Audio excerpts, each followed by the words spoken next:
अवधूत चिंतन श्री गुरुदेव दत्त श्री स्वामी समर्थ. नमस्कार, मी पूजा आपल्या चॅनलवर तुम्हाला सगळ्यांचं पुन्हा एकदा खूप खूप मनापासून स्वागत करते. तुमच्या सगळ्या इच्छा स्वामी महाराज लवकरात लवकर पूर्ण करतील स्वामींचरणी प्रार्थना करते व आजच्या या आपल्या व्हिडिओला सुरुवात करते. बघा, आता 28 ऑक्टोबर रोजी आलेला आहे वसुबारस, दिवाळीचा पहिला दिवस. या दिवसापासून दिवाळीचा पहिला दिवा लागला जातो व या दिवसापासून खऱ्या अर्थाने दिवाळीला सुरुवात होते असं म्हटलं तरी देखील चालणार आहे. आता वसुबारस कशा पद्धतीने साजरा करायचा, त्याची पूजा मांडणी कशी करायची यासंबंधी आज आपण माहिती पाहणार आहोत. त्यामुळे व्हिडिओ स्किप न करता शेवटपर्यंत पाहायचा आहे. त्यामुळे तुम्हाला तुमच्या सगळ्या प्रश्नांची उत्तरे तुम्हाला इथेच मिळणार आहेत. बघा, आता वसुबारस या दिवशी भरपूर स्त्रिया, ज्या आपल्या घरातील सुवासिनी स्त्रिया वगैरे आहेत, त्या उपवास धरतात आपल्या मुलाबाळांसाठी. मुलांचं भवितव्य चांगलं घडावं, त्यांनी त्यांच्या आध्यात्मिक मार्गामध्ये असो किंवा आध्यात्मिक जीवनात असो किंवा कोणत्याही क्षेत्रात असो, त्यांना भरभरून यश संपादन व्हावं, त्याची आर्थिक प्रगती व्हावी, त्याला भरभरून यश त्याच्या पायाशी खेळावं, असं प्रत्येक आईची इच्छा असते. आपल्या मुलाबाळासाठी ती या दिवशी उपवास करत असते. व संध्याकाळी एक गोष्ट असते की संध्याकाळी आपण जे नॉर्मल जेवण करतो असे जेवण करून बायका, म्हणजे ज्या आपल्या महिला आहेत, त्या उपवास सोडतात. पण या दिवशी उपवास तुम्ही जर धरला असेल तर तुम्ही आवर्जून संध्याकाळी बाजरीची भाकरी व गवारीची भाजी खाऊन मगच उपवास सोडायचा आहे. कारण या दिवशी तुम्ही गहू वगैरे काही देखील खायचं नाही. तुपाचे पदार्थ म्हणजे तुपाचे दुधाचे पदार्थ या दिवशी आवर्जून खाऊ नका. फक्त तुम्ही संध्याकाळी दिवसभर उपवास केला तर संध्याकाळी तुम्ही बाजरीची भाकरी व गवारीची भाजी खाऊन मग तुम्हाला उपवास सोडायचा आहे. आता उपवास कसा सोडायचा हे तुम्हाला मी सांगितलं. आता गायीची पूजा कशी करायची. बघा, तुमच्या जवळपास जर गोशाळा असेल, तुम्हाला देखील माहीत आहे गायीची पूजा का केली जाते. गायीच्या पोटी 33 कोटी देव वसलेले आहेत. आता 33 कोटी देवांना तर आपण जाऊ शकत नाही, तर आपण घरच्या घरी किंवा आपल्या जवळपास जर गोशाळा असेल तर तिथे जाऊन गायीच्या पोटावरती जरा हात जरी फिरवला ना तुम्ही, तरी तुम्हाला 33 कोटी देवांचं तुम्हाला दर्शन घेतलेलं, त्यांना स्पर्श, त्यांचे चरण स्पर्श केलेल्याचं तुम्हाला लाभ मिळत असतं. जर तुमच्या जवळपास कुठे गोशाळा असेल किंवा तुम्हाला माहीत असेल इथे गायी असते, तिथे जायचं आहे. तुम्हाला जाताना फक्त तिच्या पूजेसाठी म्हणजे पाणी घरातून घेऊन जायचं आहे, नैवेद्यासाठी गुळ घेऊन जायचं आहे. गायीला चुकून सुद्धा या दिवशी गव्हाची चपाती, गहू किंवा डाळ हे चारायचं नाही, चपाती वगैरे काही चारायचं नाही. कारण त्या दिवशी गायीचा देखील उपवास असतो असं देखील म्हटलं जातं. त्यामुळे गायीचा उपवास मोडायचं पाप आपण करायचं नाही. तिला गहू डाळ वगैरे खायला घालायचं नाही. तिला खायला घालायचं आहे तर फक्त गुळ घेऊन जायचं आहे. गुळ तिला खायला घालायचा आहे. तुम्हाला गुळ खायला घाला गाईला. त्याच प्रकारे पाणी, हळदी कुंकू, अक्षता घेऊन जायच्या आहेत, फुलं घेऊन जायची आहेत. तिथे गेल्यानंतर काय करायचं, गायीचे पहिल्यांदा पाद्यपूजन म्हणजे पाय धुवायचे आहे, तिच्या पायावरती हळदी कुंकू लावायचं आहे व अक्षता अर्पण करून फुलं अर्पण करायचं आहे. पण पाद्यपूजन करताना, गायीच्या पायांचे पूजन करताना एका गोष्टीची काळजी घ्यायची आहे की कधी कधी असं होतं की आपण पूजा करण्यासाठी जातो पण गायी चुकून लात मारते आपल्याला, तर ती लात नाही मारणार. आपल्या देखील आरोग्याची काळजी घेत घेत मग पूजा करायची आहे. किंवा तिथे जे असतात गोशाळेमध्ये त्यांना विचारायचं गाय काही करत नाही ना, ते तिथे उभा असले तर व्यवस्थित पूजा करून घ्यायची आहे. तिच्या कपाळाला हळदी कुंकू तिला लावायचं आहे. गजरा घेऊन गेलात तर गजरा तिच्या डोक्याला अर्पण करायचा आहे. नंतर आवर्जून जर प्रदक्षिणा मारता आली तर आवर्जून तुम्ही कमीत कमी 3 प्रदक्षिणा तर मारण्याचा प्रयत्न करायचा आहे गाईला. नाही जमलं तर कमीत कमी 1 प्रदक्षिणा मारायचा आहे व प्रदक्षिणा मारताना गाईच्या पोटावरून आवर्जून हात फिरवायचा आहे. असं केल्यामुळे 33 कोटी देवांना तुम्हाला प्रदक्षिणा मारण्याचं पुण्य मिळतं. त्याच पद्धतीने तुम्हाला 33 कोटी देवांचं स्मरण केलेलं, त्यांना चरण स्पर्श केलेल्याचं देखील पुण्य मिळत असतं. त्यामुळे आवर्जून तुमच्या जवळपास कुठे गोशाळा असेल तर तिथे जाऊन तुम्ही गाईचं दर्शन घ्यायचं आहे. आता हे झालं आता गाईचं. आता आपण म्हणजे गोशाळेमध्ये जाऊन पूजा कशी करायची हे पाहिलं.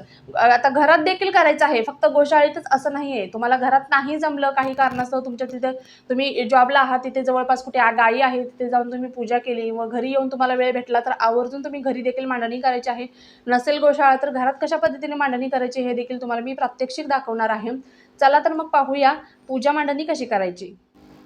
अशा पद्धतीने आपण ही मांडणी केलेली आहे. चौरंग घेतलेला आहे, त्याच्यावरती लाल रंगाचा कपडा अंतरलेला आहे व ही आपली गाय आहे. माझ्याकडे अशा पद्धतीची गाय आहे. तुमच्याकडे मंदिरात जी छोटी पितळेची गाय ठेवतात ती जरी असली तरी ती जरी ठेवायची आहे. कारण बघ, आता माझ्याकडे नाही आहे, मी मागवली आहे, लवकरच येईल ती सुद्धा. अशी गाय असेल तरी देखील चालेल, पण गाय व वासराची जोडी आपल्या घरामध्ये आवर्जून असायलाच हवी.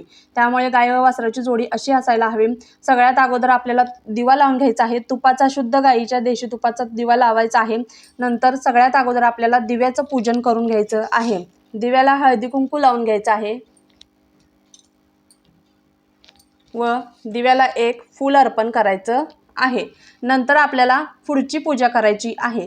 तर सगळ्यात अगोदर आपल्याला गणपती बाप्पाची पूजा करून घ्यायची आहे। गणपती बाप्पांना आपल्याला अभिषेक घालायचा आहे। तुम्ही अथर्वशीर्ष म्हणत जरी अभिषेक घातला तरी देखील चालेल, किंवा ओम गण गणपतेय नमः, ओम गण गणपतेय नमः, ओम गण गणपतेय नमः, ओम गण गणपतेय नमः, ओम गण गणपतेय नमः, ओम गण गणपतेय नमः, ओम गण गणपतेय नमः, ओम गण गणपतेय नमः असा जरी तुम्ही जप करत करत गणपती बाप्पांना अभिषेक घातला तरी देखील चालणार आहे। आता ही मूर्ती स्वच्छ पुसून आपल्याला तिच्या जागेवरती तिला स्थानापन्न करायचं आहे। इथे आपल्याला 2 खाऊची पानं, नागवेलीची पानं ठेवायची आहेत। त्याच्यावरती थोड्याशा अक्षता, हळदी कुंकू अर्पण करायचं आहे त्याच्यावरती। व नंतर आपल्याला आपण गणपती बाप्पांना अभिषेक घालून त्यांना स्वच्छ पुसून घेतलेला आहे, त्यांना त्यांच्या जागेवरती स्थानापन्न करायचं आहे।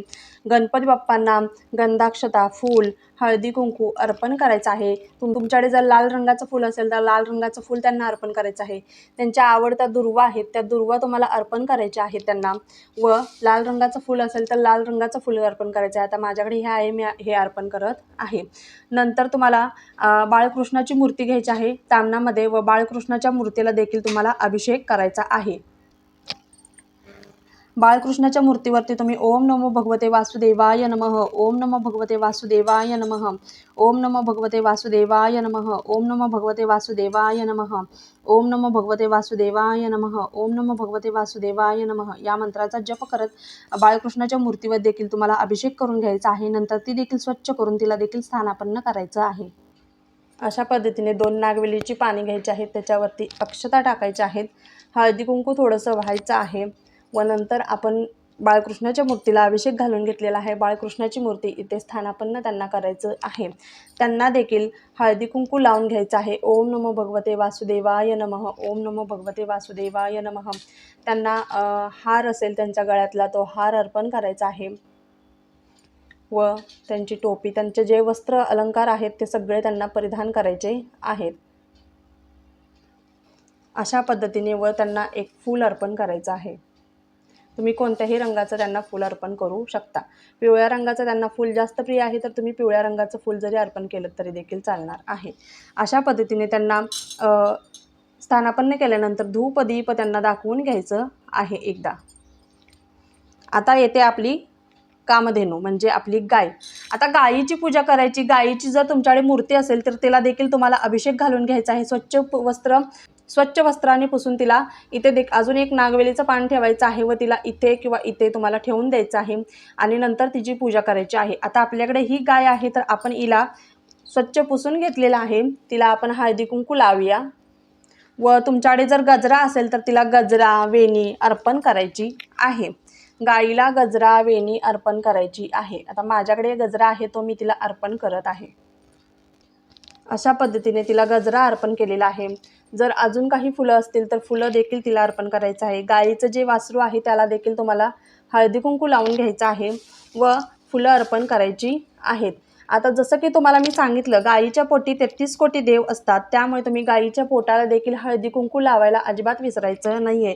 पोटाची देखील पूजा करायची आहे, व नंतर तुम्हाला बाळकृष्णाला तुळशीपत्र व्हायला अजिबात विसरायचं नाही आहे। बाळकृष्णाला तुळशीपत्र व्हा, गणपती बाप्पाला तुळशीपत्र व्हायचं नाही, बाळकृष्णाच्या मूर्तीला तुळशीपत्र व्हायचं आहे तुम्हाला। नंतर आपल्याला गाईला नैवेद्य दाखवायचा आहे। आता तुम्ही अजून फुले ठेवू शकता, तुमच्याकडे असतील फुलं तर तुम्ही आवर्जून ठेवा। बघा अशा पद्धतीने तुम्ही पाहिजे तसं, तुम्हाला हवं तसं तुम्ही डेकोरेशन करू शकता।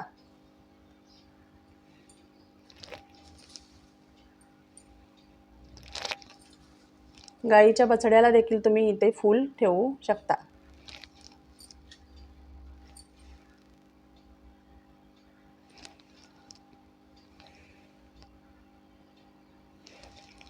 अशा पद्धतीने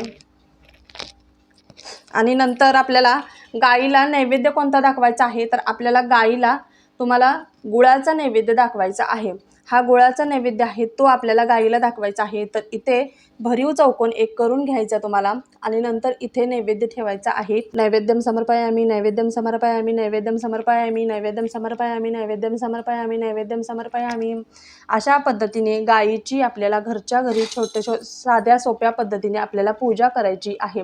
तुम्हाला दिसत असेल बघा, साधी सोपी पद्धत आहे। अशा पद्धतीने गाईची पूजा करायची, तिला व्यवस्थित फूल वगैरे अर्पण करायचं आहे, तिला गजरा वेणी असेल ती अर्पण करायची आहे, गणपती बाप्पाची आपल्याला पूजा करायची आहे, बाळकृष्णाची पूजा करायची आहे व कामधेनू म्हणजे आपल्या गायीची तिच्याबद्दल कृतज्ञता व्यक्त करण्याचा, तिच्याबद्दल आदर व्यक्त करण्याचा, तिचा मान सन्मान करण्याचा हा दिवस आहे। त्यामुळे तिची या दिवशी आवर्जून पूजा करायची आहे। प्रत्येकाने करा, अशा पद्धतीने आपण घरच्या घरी आपल्या आईची आपल्या गायीची पूजा करू शकतो, तिच्याबद्दल कृतज्ञता व्यक्त करण्याचा, तिच्या पोटी 33 कोटी देव बसलेले आहेत, तर सर्वांचा आशीर्वाद घेण्याचा हा दिवस आहे। त्यामुळे अशा पद्धतीने साध्या सोप्या पद्धतीने तुम्ही आवर्जून पूजा करायची आहे घरच्या घरी। अशी साधी सोपी पूजा प्रत्येकाने आपल्या घरी करायची आहे। गणपती बाप्पाची स्थापना करायची आहे, बाळकृष्णाची स्थापना करायची आहे, कारण बाळकृष्ण याने वासरांची म्हणजेच आपल्या गायींची वगैरे भरपूर सेवा केली होती। त्यामुळे बाळकृष्णाचा हा अतिशय मोठा मान आहे। भगवान विष्णूंनी गायीची कशा पद्धतीने सेवा केली होती हे तुम्ही देखील पाहिलं असेल। त्यामुळे सर्वांप्रती कृतज्ञता व्यक्त करण्याचा हा दिवस आहे व गायीपोटी 33 कोटी देव आहेत, त्यामुळे आवर्जून तुम्ही 33 कोटी देवांचा आशीर्वाद घ्यायला अजिबात चुकू नका। जर तुम्हाला मासिक पिरियड्स वगैरे आले असतील तर तुमच्या मुलीकडून किंवा तुमच्या सासूबाई जर करत असतील, मिस्टर करत असतील तर त्यांच्याकडून तुम्ही आवर्जून ही पूजा करून घ्या। व्हिडिओ कसा वाटला आवर्जून कमेंट बॉक्समध्ये सांगा। व्हिडिओ आवडल्यास व्हिडिओला लाईक, शेअर व सबस्क्राईब करायला अजिबात विसरू नका। झालेली सेवा स्वामींचरणी रुजू करते। श्री स्वामी समर्थ। धन्यवाद।